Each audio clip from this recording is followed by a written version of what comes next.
Hello, Between the Chapters Book Club. Welcome to another super exciting live Q&A event. This time we're hosting a live panel in honor of International Women's Day for Women's History Month. I'm really looking forward to this chat. And thank you guys for being patient. We had just a slight delay. I had some technical difficulties on my side.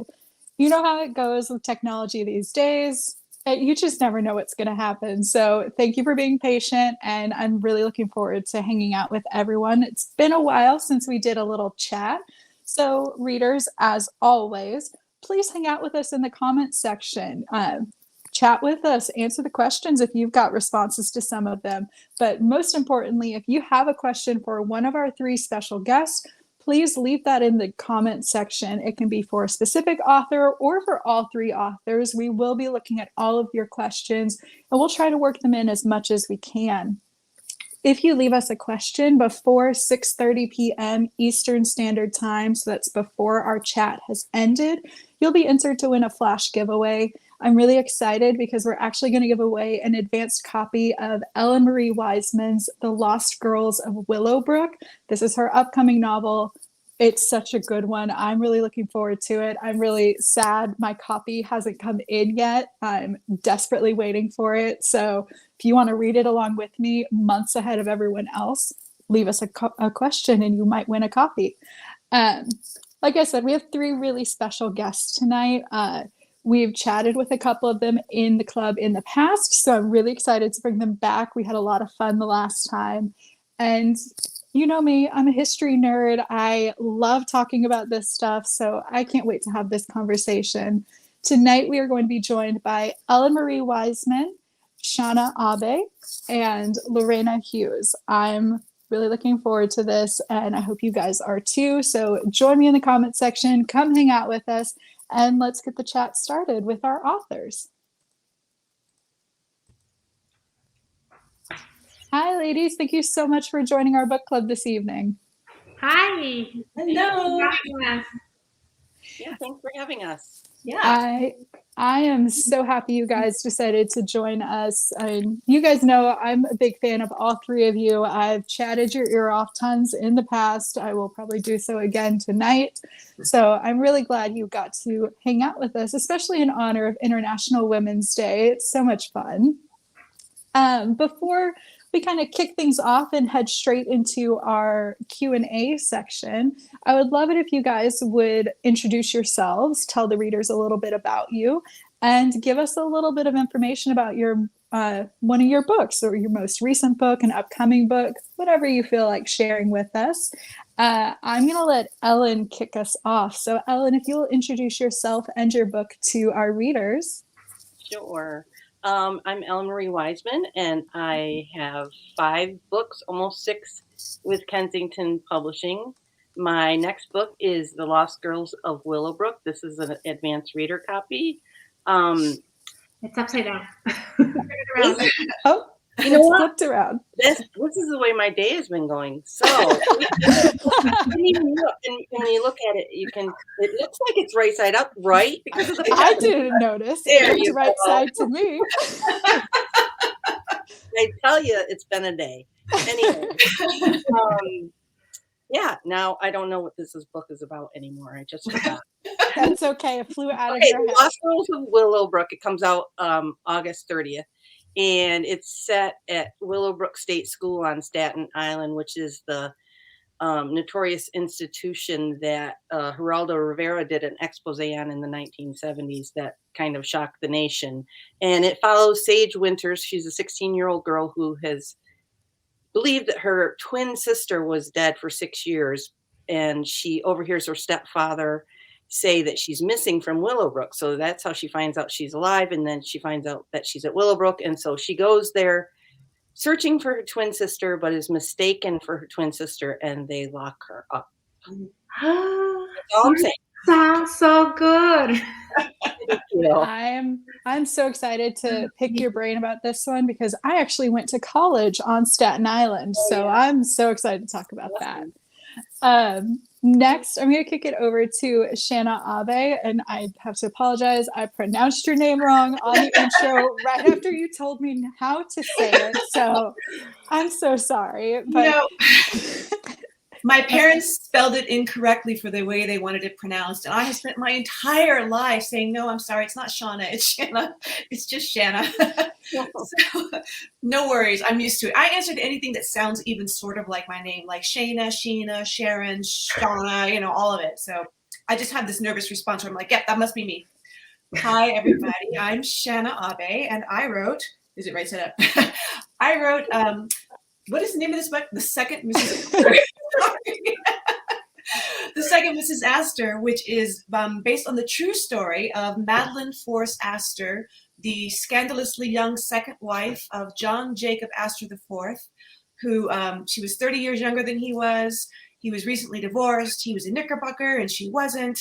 It's a very Gilded Agey kind of story. And she got extremely famous and infamous and was called a gold digger and a social climber and everything. But they got married. They were deeply in love.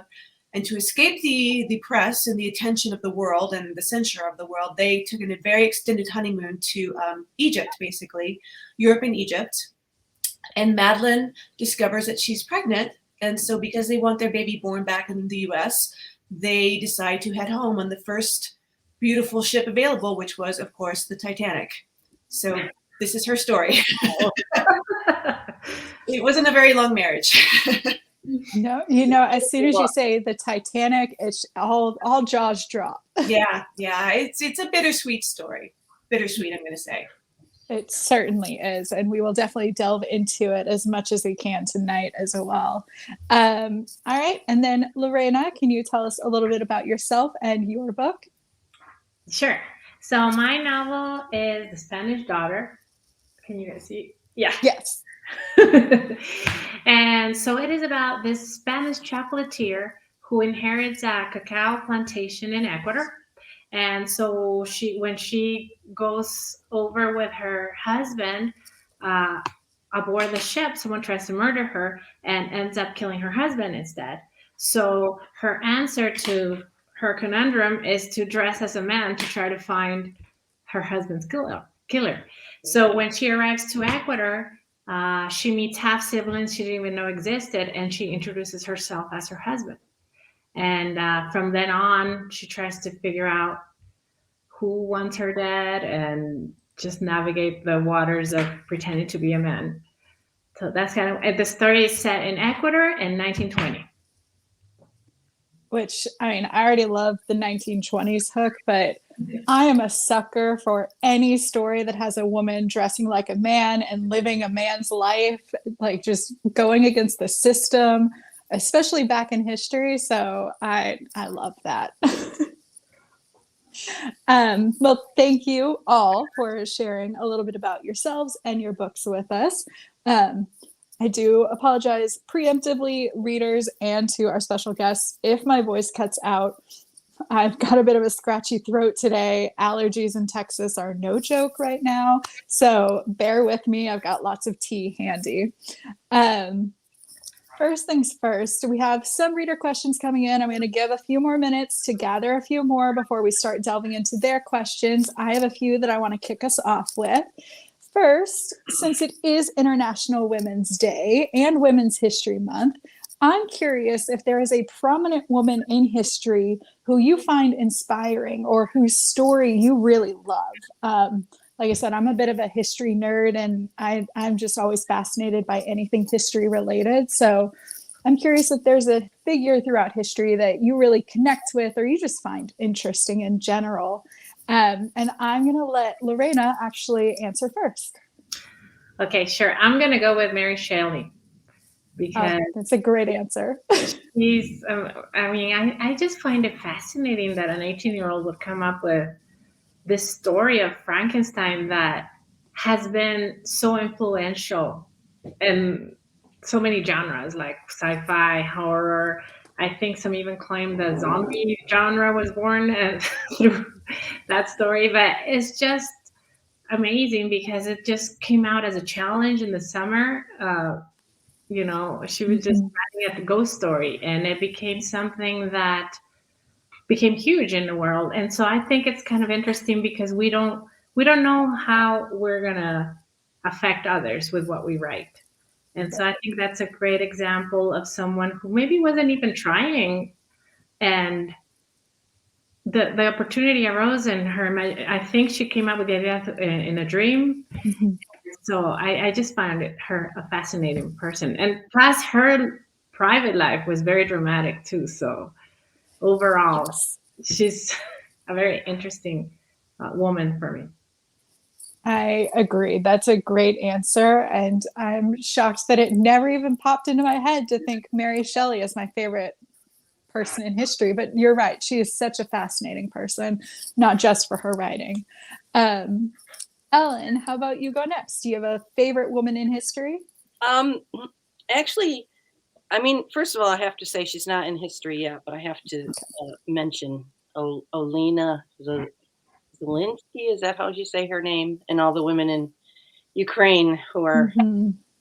struggling. I'm sure they will be in history someday. But Absolutely. my first thought when I hear this question is Corrie Ten Boom, because I read her book in, like, I was in 10th grade, and that really got me interested in World War II and the Holocaust and stuff. You know, she was with the Dutch resistance, and she um, saved hundreds of Jewish people, hiding them in her house and all sorts of things like that. So that was my first thought that came to my head. Mhm. I love that. I think that's a great person whose story, like, it's just, again, another one who's really fascinating and interesting, but also, we can learn a lot from her story, And I think that really, I mean, other than the fact that my mother grew up in Germany during World War II, that kind of got my interest in the Holocaust even more. And really, for me to remember that back when I was in high school, and it really, I think it inspired me to write The Plum Tree. Mhm. That was a big inspiration behind it. So she really sticks out in my mind. I love that. That's great. And then Shana, let's go to you. Who is your favorite woman in history? Okay, well, I don't know if she's my favorite woman All in right, maybe history. not favorite. But maybe because I have Titanic on the brain now, I really admire Margaret Brown. Margaret Brown, they call her the unsinkable Molly Brown today, but that's inaccurate. That was not her name. She wasn't Molly. She was Margaret. She came from this rough and tumble background, and just came from basically poverty. And she fell in love with a man who was not rich, and she wasn't rich, and they got married anyway. And then he got rich in Colorado, in Leadville, in the gold mines out here.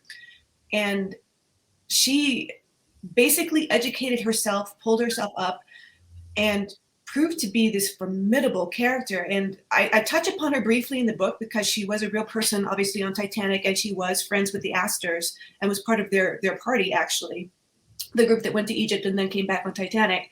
So everything I write about her is accurate. She would not take guff from anybody. She was constantly bucking the system. In the lifeboat after the sinking, she really did try to get them to row back for survivors. In her lifeboat, they wouldn't do it. The seamen refused to row back, and she berated them and chastised them. And then on Carpathia, she spent her time organizing funds and charities for the third class passengers who had lost everything. She went to all the first class people and said, "I need your money. Give me your money. I'm going to help these people," basically. She ended up cutting apart blankets and sewing clothing for the little the kids, the third class kids that didn't have any clothing. Eventually, Captain Rostron kind of tried to talk her down a little bit, saying, "You don't have to do all this." She's like, "Yes, I do." And after Carpathia docked, she did not depart with the other passengers, the first class passengers who were allowed off first. She stayed with the third class people until every single one of them was able to leave the ship. So she fought ferociously for them and basically spent her life doing things just like that, fighting for the underdogs. So I admire her very much. Can I say something? I went to see her house in Denver. Yeah. I live in Colorado, so I've been to her house a couple times. It's really interesting. Oh yeah, I loved it. I loved the story. Yeah. Okay, so new bucket list item is to go see her house, because I do love Margaret Brown. I will say, I know it's not her name, but Unsinkable Molly Brown is just such a good name. I Like know. I know I won't ever have that level of notoriety in history, but if I did, I want a nickname like that. And I want to be, even if it's not my real name, Yeah. give me that nickname. Yeah. Something catchy. It is. It's forget fun. Well, that was great. And we do have quite a few reader questions coming in. So I'm going to go ahead and jump over to them. Readers, you guys have given us so many questions so quickly. I would display them on screen for everyone to see, but I've lost them already. So I tried to take note of your names while we were talking. So hopefully I get the right reader with the right questions. So the next 3 questions are from readers. They started off as a specific question for one of each of you, but I am going to broaden it so all 3 of you can chat about the question. So first up, reader Chelsea. This was originally directed to Ellen, and we're going to expand it to everyone after Ellen has answered. She is curious where you found the idea for your book and if it was based on a true person or true people. Well, it's kind of strange how it happened. A while ago, I had watched a documentary called Cropsey. It was about an urban legend that's surrounding Willowbrook that kind of came to life because it was an urban legend about a serial killer that lived in the tunnels under Willowbrook. And as it turned out, a former janitor was found guilty of murdering one of the patients. So that was kind of like my first introduction to Willowbrook, and that was years and years ago. And I also watched Geraldo's expose, The Last Great Disgrace. So as I was working on my idea for this book, those 2 things kind of came together, and I don't want to say too much because it's going to give things away. So that's how I came up with the idea. There are some, the main character is just totally made up, but there are some real people included in my book, including Geraldo Rivera. He shows up, and also, it kind of explains how he broke into the institution. He got a key from one of the doctors that was fired, and he shows up and he kind of plays a part indirectly in the plot, and also one of the doctors that gave the key to him is in the book, and I'm trying to think. I think that's it. But that's it's so hard to think of how these thoughts came together back when I started it, but right. It's been a little while since you first started it, and you're a ways out from it being out. So like you said, we don't want to spoil too much. Right. But readers, don't worry. I will absolutely be dragging Ellen back onto a live chat with us when the book is out, so we can ask all the questions and all the spoilers then. This is just an early tease. And the more research I did, the more I knew it was like, this story needs to be touched on here. So absolutely. Like I said, I went to school out on Staten Island, and I remember I'm a huge scaredy cat. So of course, first night, moved into a dorm, had never been in New York before. First thing my roommates did was tell me the Cropsey legend. Really? Didn't sleep for days. Oh. So this is truly a thing, especially for anyone who's out on Staten Island. What college did you go to there? Went to St. John's University. Okay. So little tiny school. My daughter almost went to Wagner, so that's why I asked. Right down the street. All right. And then let's go to Shana. Can you tell us a little bit about what inspired the story? And obviously we know Madeline and John were real people. Are there other real figures in the book? Well, yes. As a matter of fact, every single person in my book was a real person except for one. Wow. Yes. And the nameless reporters are just, they're like, caricatures or they're just a mishmash of other real people. But if the person in the book had a name, then they were really there in real life. The only exception was Madeline was a tennis player, and she has a tennis match in the story against a girl that was her real life friend named Margaret. And I wrote it, and my editor Wendy McCurdy came and said, there's another really prominent Margaret in your book. Can this be someone else? Was she her real life friend? I'm like, yes. But at this point, I'm like, I'm just going to make somebody up. So I named that person Stella after my dog. Perfect. In fact, I have managed to put the name of my pets in every single one of my books that I've ever written at some point. Cool. It's kind of a little thing I do just to make myself laugh. Say that is an awesome Easter egg for readers. I love that. So yes, everybody else is real. And I to tell you the truth, I didn't come up with the idea of Titanic. Kensington came up with it, approached my agent, said, do you have anybody that you think would work to write about this time period? And my agent suggested me. And Wendy McCurdy and I, we used to work together in a different life. She was my very first editor, actually. And so she knew my work. She was excited about it. I instantly thought of Mrs Astor because I just thought, well, here's somebody who was very interesting, and we don't know that much about her today, but during her time, she was incredibly famous. And it was fascinating to me that, she just sort of faded into history, but she had a very heroic role in the Titanic story, and I thought it was deserving of being told. So that's my story.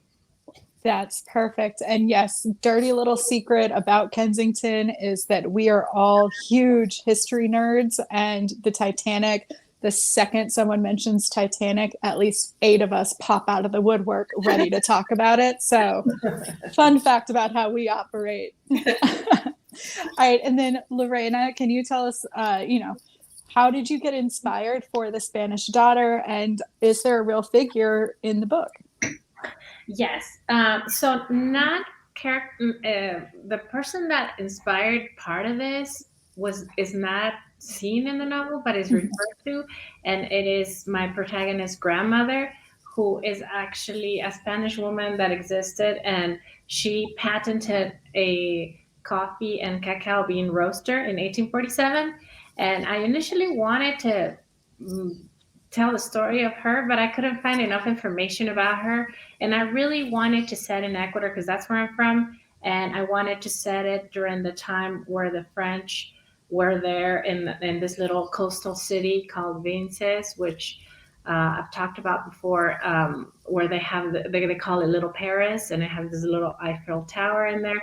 So they arrived in Ecuador at the late 19th century, and then they started exporting cacao beans all over the world and made Ecuador like top exporting country in the world of this bean. And so the time didn't match when this lady invented the roaster and when the French were in Ecuador. So I made her my protagonist's grandmother.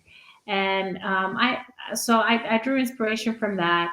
And also, well, I do mention the president of Ecuador at the time, just because I wanted to give it a setting and people would talk about him and stuff. But other than that, I don't have any real characters, real life people in the book. But I love that you were able to be a little sneaky about it, that even though she's not the actual person, you still wove her story into the overall story and still gave her that little nod. So I think it's a very clever way to go about, a history that was inspired by some real figures that you just don't have enough to do, a gripping fiction mystery saga with. So that's very sneaky, very smart. That's why you were the writer and I'm just the reader who gets to talk about it, because I could not come up with that. All right, so we're going to move on to our next reader's question. This one is for Shana first, and then we're going to broaden it out to our other 2 authors. So this Facebook user is, their comment says, I read your novel and I love everything Titanic. Hey, me too. They're wondering, did you get the chance to talk with any living family members of the Astor family? I did not. Wouldn't that have been great? That would have been amazing. I would have demanded to come along on that interview. Yes. Well, I mean, when I wrote this, it was in the very beginning of the pandemic, for one thing. So everybody was on lockdown. Nobody was going anywhere. So even if I wanted to travel to see an Astor, some random Astor, I wouldn't have been able to. And I thought about reaching out to them, but I didn't, because I figured I wouldn't get very far anyway. So the answer to that is unfortunately no, I did not. I do know someone who knew someone who knew someone. I put this in my author's notes, who was on the Carpathia with Madeline. And Mhm. I think just the other day I got an email from somebody who knew Brooke Astor and liked the book and wanted to talk about that. But that's as close as I've come. That's it. One day I'm going to hold out hope for you that some way it will happen. It'll fall into your lap. Yes. All right. So, Lorena, did you get the chance to actually speak with anyone connected to the story that you ended up researching and writing? No, but I did talk to chocolatiers. Mhm. And I interviewed one, and my cousin's wife is also one. So that aspect was more. But other than that, no, Right. unfortunately, no. Yeah. I mean, again, I said this in the chat that I had with you a little while back. Dream day to go hang out with some chocolatiers and talk to them about their process. So I think that's pretty fun. Yes. Uh, It was delicious. I bet. Now you've got me wanting chocolate actually while we're talking. And Ellen, how about you? Did you actually get to talk with anyone about this history and story? I didn't get to talk to anyone that like actually was there at the time of like the expose and stuff, but I have talked to women that have and other people that have worked with some of the Willowbrook class, which is the Willowbrook class are the patients, or I should say not patients, residents of that were in Willowbrook when it was still open, because once the expose happened, it was like 15 years before they actually closed the doors and moved the residents out to smaller homes. So I have talked to some of the people that have worked with the residents afterwards. And as it turned out, summer neighbor, I live in a really touristy area, but a summer neighbor, her father was involved in the litigations and stuff and all the lawsuits and stuff that were happening. So hopefully I'm going to be able to connect with some more of those people. And I think Vita's got me connected with actually one of the authors of the book that I use for research. So that's really cool. I'm looking forward to talking to him. That would be incredible. And Yeah. yes, Vita has all the hookups here at Kensington, our fabulous publicity director. Yeah.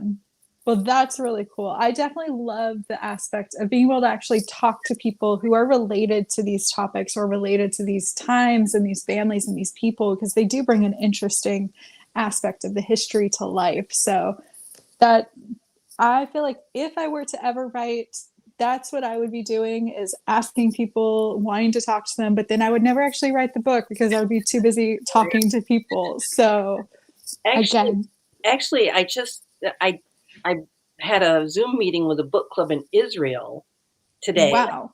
And one of the women there, believe it or not, worked with one of the patients the year after Willowbrook closed. So that was like crazy. Small what world. a weird small world. I know.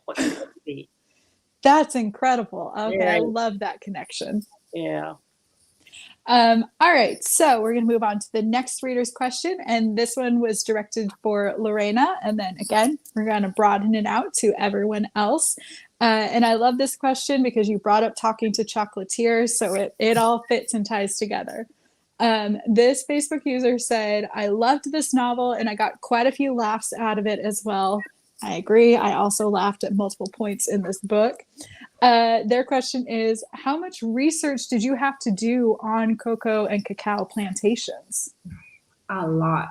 Yeah, I bet. I mean, I was watching YouTube videos for hours and hours and hours because I wanted to get it right. And I wanted to describe the process without being boring. So I was having her, like I would have in the background the process, and then she'll be thinking about, well, who could it, like right. plotting a little bit. But I did watch a lot, and actually how they do it in Ecuador. And so I did that. I have some friends who have a chocolate company, and I talked to one of them also. And so Yeah, it just takes a long time. And I read a lot about it. I checked all kinds of books in the library about the process of chocolate making. And Mhm. so, yeah, a lot. It requires a lot of research. I bet. And I'm actually going to combine this with another reader's question. It's very, very similar, and it will help us let Ellen and Shana also answer this question. So, as a part two, Lorena, first, you talked about how much research you had to do. They're curious if all of your research is done ahead of writing, or if you continue your research throughout your writing. Both. Both. Yeah, I need to have a clear picture of the setting when I'm going to start because, for Mhm. example, there's a scene there where Puri goes to the plantation. So I needed to find out before writing the scene, how would she get there? Because, Right. so I had to research transportation and then how would they go? And they ended up going, they used to go from river to river. And so I had to figure that out. And so I can't write without having a clear image of where I'm writing. Like right now, in the sequel, there's scenes in a train. Well, first I had to figure out how was she going to get somewhere, so it's, Right. I can't just put it aside and just write the scene without understanding the setting. So, but also questions come up all the time as I'm writing. Like even Mhm. just I the other day I was writing a scene where someone was moving a curtain and looking out the window of the train, and I was like, wait, in this model of train, did they have curtains? And I go on this long all day research about Oh, trains. that rabbit hole. So, oh, the rabbit hole of research. Yes, I'm constantly doing that. So I never, even in revision, I go back and continue to research. Mhm. Awesome. All right. So, like I said, I'm going to kind of use that question for Ellen and Shana. I'm going to mix it up, tweak it a little bit. So, Ellen, can you tell us, you've all already talked a little bit about what that research process has been throughout your research, but can you tell us a little bit more about, what research looked like for you, how long it took, and if you did it all before writing or if you did it, both before and during the writing? And Ellen, I'll let you go first. Um, yeah, once I pick a topic, I, buy a bunch of books on it, and I wish that I had like 6 months where I could just research and take notes and stuff, but being on deadline, you can't do that. So I try to spend a week or so just heavy, heavy research, taking notes and things like that. But like Lorena said, you have to research as you're writing because you're Mhm. always running into questions and you have to go back and it is, those rabbit holes are deep. I can spend a lot of time in a rabbit hole looking for things, and then you find other things. And I think that for me, the research always helps with the plot too. Mhm. It always makes a big, big impact on the plot. You may not be able to answer this question, but just as me curious, Lorena mentioned that, while she was writing, she thought about the curtain on the window of the train and not knowing if the curtain would even be there or what that would look like. Did you have Right. a similar rabbit hole moment while writing The Lost Girls of Willowbrook, where just a little innocuous thing that you didn't realize you had to Yeah. research? I had lots of rabbit holes. I'm trying to think. I can't really think of one right off the top of my head right now, but I It's a mean this difficult question. this one this book is set in the early 70s, and I was Mhm. alive back then. So I knew quite a bit of the little things, but Mhm. it was just stuff about the institution and you know, that kind of thing. So Right. Makes total sense. All right. And then Shayna, for you, same thing as Ellen, what did research look like for you? Do you do it all in one go? Do you mix and match it? How long does it take you to research something like this story? As you know, Titanic is a topic that is quite popular among Yes. people, and there is definitely a segment of the population intensely devoted to all things Titanic. I mean, like it's like they want to be on the ship or something. I don't know. It's a very passionate, interesting topic. So I knew that I had to get everything exactly right about Titanic, or I would just get ripped to shreds. by a certain faction of people. So I worked really hard to make sure every single detail was completely accurate and perfect. And I believe that I succeeded. There's some things that I could not figure out, like what cabins did the Astors actually stay in? Nobody really knows. It was somewhere on C deck. So I had to like allude to that and describe what the C deck cabins would look like. But yes, you have to research a lot before, just to start, and then you just have to keep going. You have to, because like, for example, when Madeline first walks on board the Titanic, how did she get there? She took the ferry. How did the ferry connect to the ship? There's a plank, and there was a stormy sea, so men were holding down the planks. And then she steps into the vestibule. The floor is black and white, and you think, oh, it must be marble. No, it's linoleum. Don't say marble, because linoleum was considered a more high-end product at the time because it was brand new. All these little things, like the chandeliers in the staterooms were not crystal, they were cut glass. There were no actual live fires in the fireplaces aboard the ship, except in the men's smoke room. So just like little tiny details that you've got to get it right, or it's going to be bad. Right. Yes. So fortunately, there's a lot of information about Titanic available in books and online. The hard part was trying to figure out what was a reliable source and what wasn't. So some people would just say stuff and it completely wasn't true or would contradict something else. So I had to like figure out what is the truth. I need to know the truth. And like even just getting Madeline and Jack to Titanic, they had to go to Egypt first, and I had to like through newspaper articles, like archived newspaper articles, I had to like figure out, well, what was their path? They took the Olympic over, and then they went to this place and that place, and they stayed there and they ate that. It was exhaustive and exhausting, but it was interesting at the same time. So yes, and it's just very easy to become distracted by one little detail, and like the linoleum thing just threw me. I'm like, wait, linoleum? What? So stuff like that. It's fun. It's fun to learn, but it can eat up a lot of your time for just one little sentence in your giant story. Can I just say something if you're done? Yes, I'm done. I'm sorry. No. The hard part for me was to try to figure out what the relationship was between the administration and like the nurses and the the staff, all the different hierarchies and the way, because it was really, really important for what happened there. Like the nurses didn't trust the administration, and the attendants didn't trust the nurses. And so there was a whole bunch of that going on, and they didn't dare like tell on each other because they would like worry about their tires getting slashed or getting beat up on the way to the parking lot. And it had a lot to do with the way things happened, set up for the conditions at Willowbrook was a lot of the way that the relationships of the people running the place were. So. And I imagine that that's probably actually pretty hard to research and get good information on, because everyone's going to have a different version of the same stories and events. Right. And that took a while, but then once I found the book, it was a huge help. So. Right.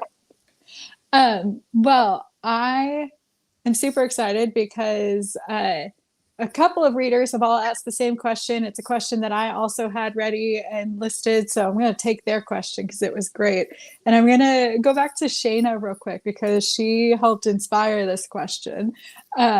We all did, because we all mentioned a little bit about the rabbit hole of research and just getting caught up in all the nitpicky little details, because there's so much out there, especially with a place like the Titanic, where, like you said, there are all these little minutiae and all these little things that you've got to get right. This reader is wondering if, as a result of your rabbit hole research or, falling down into a research phenomena, if you had to add something into the book that you didn't originally plan on adding just because it was a fact that you couldn't leave out. This might be a hard question for everyone, so think question. On it. So one of the characters in my book is Kitty, who is a dog. Kitty is their pet Airedale. She was their beloved dog, and they took her with them on the voyage, on the trip. At one point in Egypt, Kitty got lost. They were going up and down. They were going up the Nile still, and they were at a dock. and Kitty, in the confusion of the chaos of the dock, she just got lost and wandered away, and they were like distraught over the loss of their dog. And in fact, I found this out through a letter that Madeline's sister Catherine wrote to somebody else mentioning this whole incident. And they had to leave Kitty behind. They stayed for days trying to find her. They offered rewards for her return. Nobody could find her. She was just this one brown dog among many brown dogs, wandering around Egypt, basically. So they had to leave because they were on a schedule. Before they left, they offered a reward. And Jack was pretty unhappy, and Madeline was pretty unhappy. They both missed their dog very much. Jack had had this dog for years.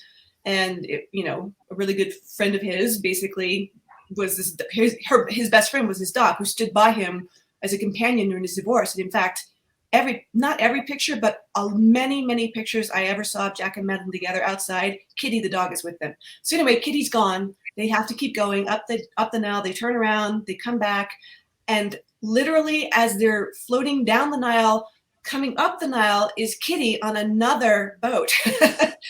That they just happen to spot as Jack sees the dog as she's floating by, and the dog sees him and she starts barking, and they get reunited. So I put that in the story because it was a very pivotal moment for them to get their dog back. And then you're like, oh, thank God, Kitty's okay. And then you're like, oh no, Kitty's going on Titanic. Crap. Right. Yay for Kitty, but also sad for Kitty. So that was something I discovered where I'm like, I'm putting that in for sure. Yeah, I'm glad that made it in, because that is absolutely amazing. Lorena, how about you? Is there any historical fact or something about Ecuador and about the cocoa plantations, the setting, that you discovered it and you went, this has to be in the story, even if you didn't originally intend for it to be? Yeah, well, actually, there is something. So I was, how there's a cockatoo there? Is one of the characters. The character owns a cockatoo that is always perched on her shoulder. And so I was trying to figure out, English is very specific, and the sounds that animals make, the verbs, are very specific. So I was researching what is the sound that cockatoo makes called. And as I was doing this, I figured they can talk. So I was like, yeah, well, this has to be in there. And so I started looking at videos of YouTube of cockatoos talking. And there was this cockatoo. I don't know if she was in Ecuador or where she was, but she was asking for cacao beans. And that was like the big novelty of it, because she would say in Spanish, quiere cacao, which means I want cacao. And so I was like, no, this has to be in the book because she lives in a plantation. So she has to be asking for it. And so that went down that rabbit hole. But then I was like, well, if she talks, maybe she should be giving a clue also. And in my first draft, she didn't give any clues. But then one of my readers was like, it would be really neat if the cockatoo would give a clue. And so by the end, like several drafts later, I figured out that she was going to be saying something that is going to give a clue to the main character and figure out the big mystery, thanks to the cockatoo. And I wanted to mention something else. And this is actually from my first novel, where there was tango dancing. And I had people dancing to Gardel. And then when I met this dancer, I asked her if she would read the scenes so that she could tell me if the steps were right and all that. And she's like, yeah, everything is well, she corrected some things. And then she said, but you know what? Nobody would dance to Gardel because it's considered bad luck, because he died from a plane crash. And so I had to change that too and make one of my characters be an iconoclast and be like, I know that nobody dances to Gardel, but I'm going to do it, so that sort of thing. So things pop up all the time like that I think make manuscripts come to life a little bit. I love all of that. And all I can think is that if I were an animal, I would be that bird asking for chocolate all day long. So love that. All right. And then Ellen, same question. Is there a historical fact or a piece of history that inspired a moment in your book that originally wasn't there, but you had to put it in after you found it? Oh, geez. That's a tough question. There It was is. so many. I think that for me, the surprise when I was researching and it helped shape the book, and I didn't necessarily add it into one scene, but it just kind of had an overall effect, was the fact that Willowbrook was pretty much like an underground city. You know, it wasn't. It was kind of closed off from society, and people didn't know what was going on, and like I was shocked when I read that they actually hired criminals to take care of the patients. That's how short staffed they were. And it was such an underground city that, you know, the staff could like buy meat from each other and jewelry, and there was, you know, drugs being sold, and there was murder, and there was all sorts of unbelievable things that were going on at this state-run institution that was in the middle of Staten Island, you know, and people just had no idea what was going on there. And so that really surprised me and formed a lot of situations in the book. I can't think of one in particular. It was kind of a whole atmosphere, you know, that was even darker than I thought originally. I can't think of anything else right at the moment. That's okay. I think that's perfect because, like you said, that is a little piece of that history that most people don't realize and have never thought about, that, you know, criminals were working there and partially in charge of these very helpless patients. So that's definitely something that I'm glad got incorporated into the book. Yeah, and I just thought of, like, there was the old tuberculosis hospital on Staten Island too, and the kids used to go down in the old tunnels and party down there, and so there was like graffiti and all that stuff under there, and so that became one of the memories of the main character, you know, about going underneath the tunnels and things like that. So. Perfect. I love that. All right, so we've got another reader question. I'm going to be looking off screen because I'm going to try to read this question because it's worded great and it's a really important question. So I'm glad this person asked it. I'm very curious.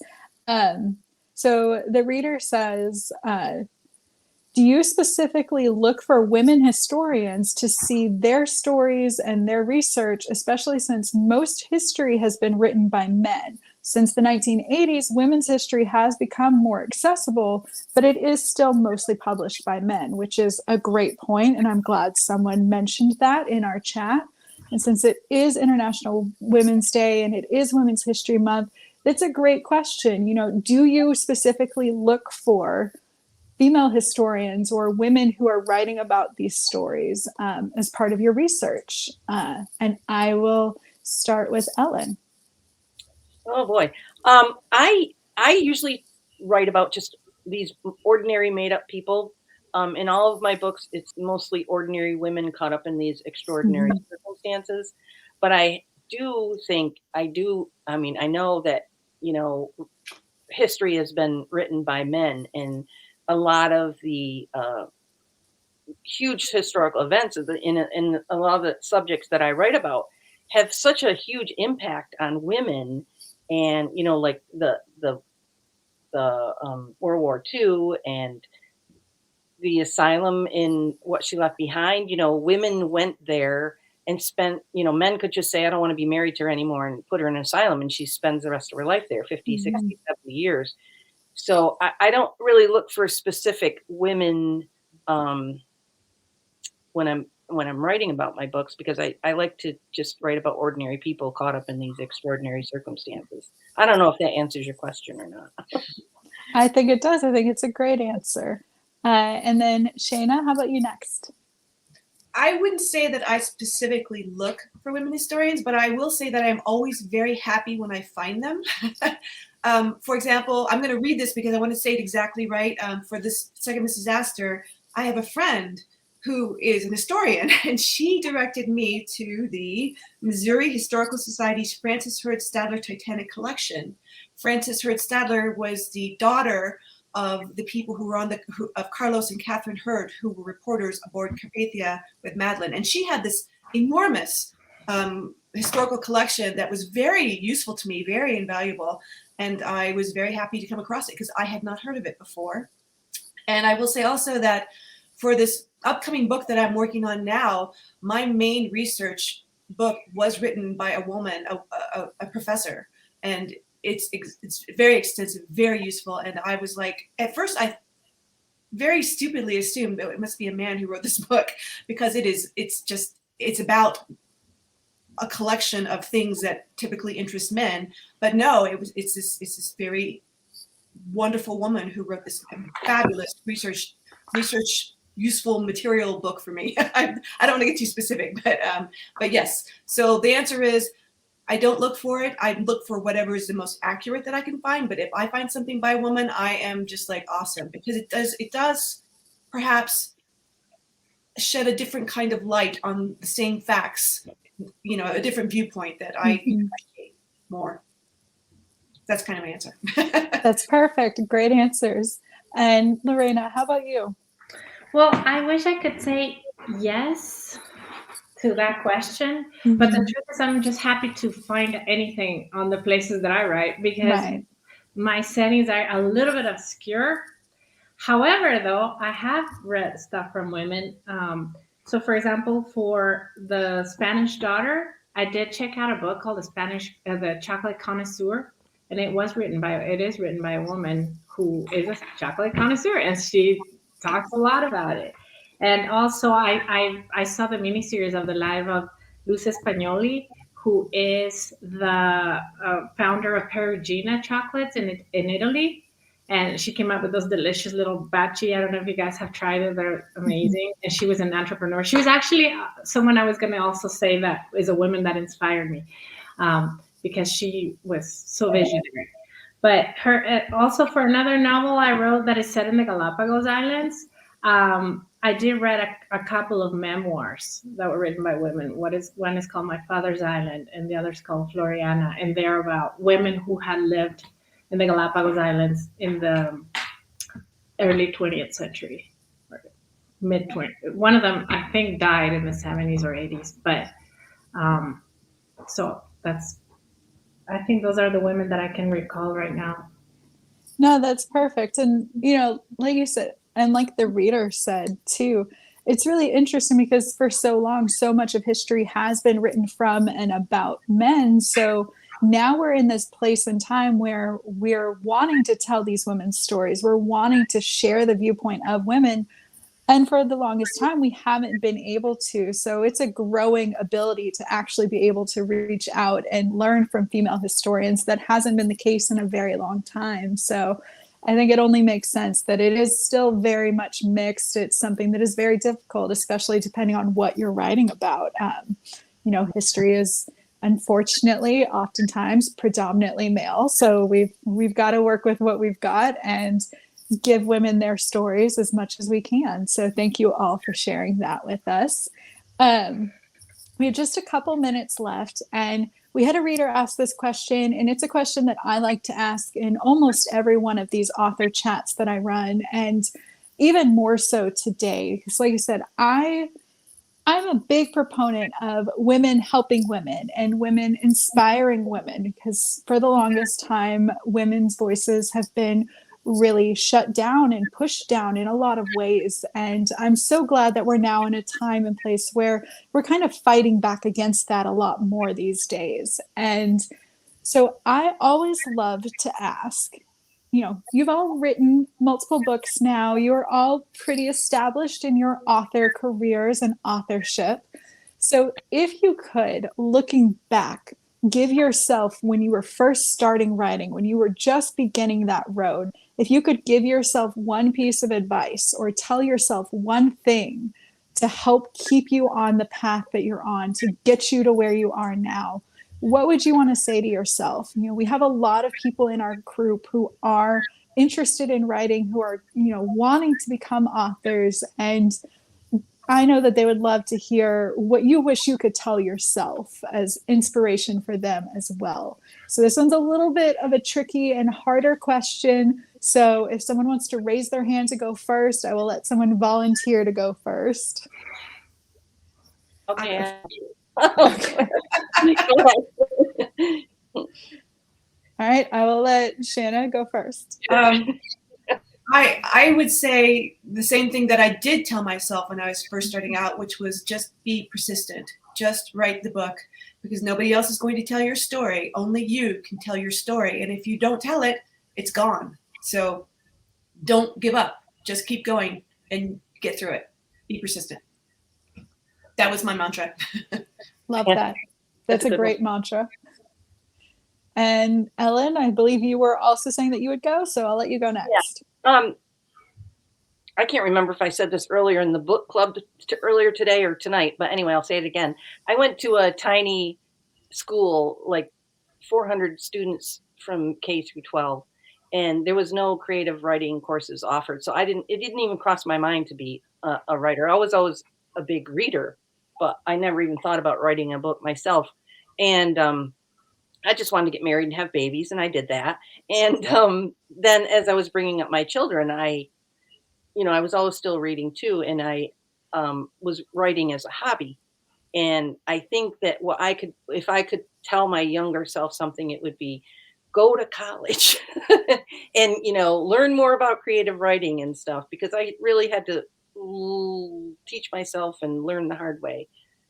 So if that's an option, do it.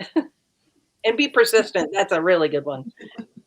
Yes, definitely be persistent. And I think it's a great idea. If you are able and you have the option to go to school, school is great. It teaches you a lot, Yeah. even if it's not in the areas you thought it would.